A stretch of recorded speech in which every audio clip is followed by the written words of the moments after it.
ఆమె వయస్సు 27 సంవత్సరాలు. ఆమె భర్త వయస్సు 43 సంవత్సరాలు. ఇద్దరి మధ్య 16 ఏళ్ల వయసు వ్యత్యాసం ఉంది. తన భర్తతో శారీరక బంధం ఆమెకు సంతృప్తినివ్వకపోవడంతో ఆ వివాహిత 31 ఏళ్ల వ్యక్తితో వివాహేతర సంబంధం పెట్టుకుంది. ఆ వివాహేతర సంబంధానికి భర్త అడ్డుగా ఉన్నాడని భావించి ప్రియుడితో కలిసి భర్త హత్యకు ప్లాన్ చేసింది. భర్త హత్యకు కుట్ర పన్ని ప్రియుడితో కలిసి అనుకున్నంత పని చేసింది.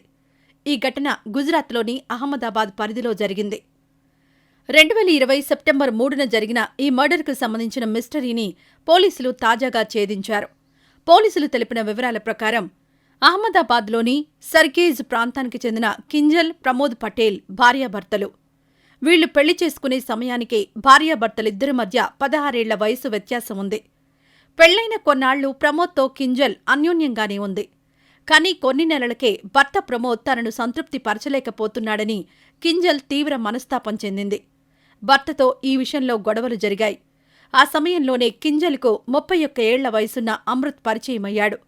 ఇద్దరూ 2 ఏళ్లపాటు వివాహేతర సంబంధాన్ని కొనసాగించారు. ఈ విషయం కాస్త ప్రమోద్కు తెలియడంతో భార్యాభర్తల మధ్య పలుమార్లు గొడవలు జరిగాయి. ఇక తన భర్త బతికుండగా ప్రియుడితో కలిసి సుఖంగా ఉండలేనని భావించిన కింజల్ ప్రమోద్ హత్యకు ప్లాన్ చేసింది. అమృత్తో కలిసి భర్త హత్యకు కుట్ర పన్నింది. ఆగస్టు 31, 2020న అమృత్, కింజల్ కలిసి ప్రమోద్ను చంపేందుకు ప్లాన్ చేశారు. ఈ విషయం తెలియని కింజల్ భర్త ప్రమోద్ రోజులానే సెప్టెంబర్ 3, 2020న పనిమీద బయటకు వెళ్లాడు. భార్యకు ఫోన్ చేసి ఇంటికొచ్చేసరికి కాస్త ఆలస్యమవుతుందని చెప్పాడు. ఇదే విషయాన్ని ప్రియుడు అమృత్కు కింజల్ ఫోన్ చేసి చెప్పింది. దీంతో ప్రమోద్ను అతను పనిచేస్తున్న చోటే చంపాలని అమృత్ భావించాడు. అమృత్ అప్పటికే ప్రమోద్ హత్య కోసం రాజస్థాన్కు చెందిన సురేష్ అనే వ్యక్తికి 5 లక్షల సుపారీ ఇచ్చాడు. కొత్త ఐటెన్ కారును ప్రత్యేకంగా ఈ హత్య కోసమే తెప్పించాడు. అమృత్, సురేష్తో పాటు తన స్నేహితుడు అజనియా కలిసి ప్రమోద్ను హైవేపై అడ్డగించి దారుణంగా హత్య చేశారు. ఈ హత్య కేసులో పోలీసులు అప్పట్లో ఇద్దరిని అరెస్ట్ చేశారు. విచారణలో తాజాగా ఈ హత్య కింజల్, అమృత్ కలిసి ప్లాన్ చేసినట్టు తేలింది. ఈ ఇద్దరిని పోలీసులు అరెస్ట్ చేశారు. పోలీసు విచారణలో మరికొన్ని విషయాలు కూడా వెలుగుచూశాయి. ప్రమోద్ పటేల్కు కింజల్ కంటే ముందు ఇద్దరితో పెళ్లయింది. వాళ్ళిద్దరూ విడాకులు కూడా తీసుకున్నారు. కింజల్ను ప్రమోద్ 3వ పెళ్లి చేసుకున్నాడు. అందువల్లే ఇద్దరి మధ్య అంత ఏజ్ గ్యాప్ ఉన్నట్లు పోలీసు విచారణలో తేలింది.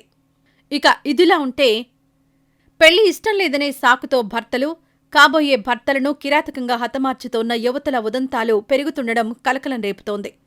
గత నెలలో ఏపీలో విశాఖపట్నం జిల్లాలో ఇష్టం లేని వాడితో పెళ్లి తప్పించుకోవడానికి కాబోయే వరుణ్ణి బ్లేడ్తో కోసేసిన పుష్ప ఘటన మరవకముందే తెలంగాణలోని హన్మకొండ జిల్లాలో పెళ్లైన నెల రోజులకే భర్త పీక కోసేసింది మరో యువతి. తాజాగా తెలంగాణలోనే సిద్దిపేట జిల్లా కేంద్రంలో ఇంకో యువతి ప్రియుడిపై మోజుతో ఇష్టం లేని భర్తను పెళ్లైన 35 రోజులకే అతి కిరాతకంగా చంపేసింది. తాజా ఘటనలో అనేక షాకింగ్ మలుపులున్నాయి. సిద్దిపేట 2 టౌన్ పోలీసులు, స్థానికులు చెప్పిన వివరాల ప్రకారం ప్రేమించిన వ్యక్తితో కాకుండా మరో వ్యక్తితో పెళ్లి చేయడంతో భర్తను అడ్డు తొలగించి ప్రియుడితో సంతోషంగా ఉండాలనుకుంది. ఆహారంలో ఎలుకల మందు కలిపి భర్తకు పెట్టింది.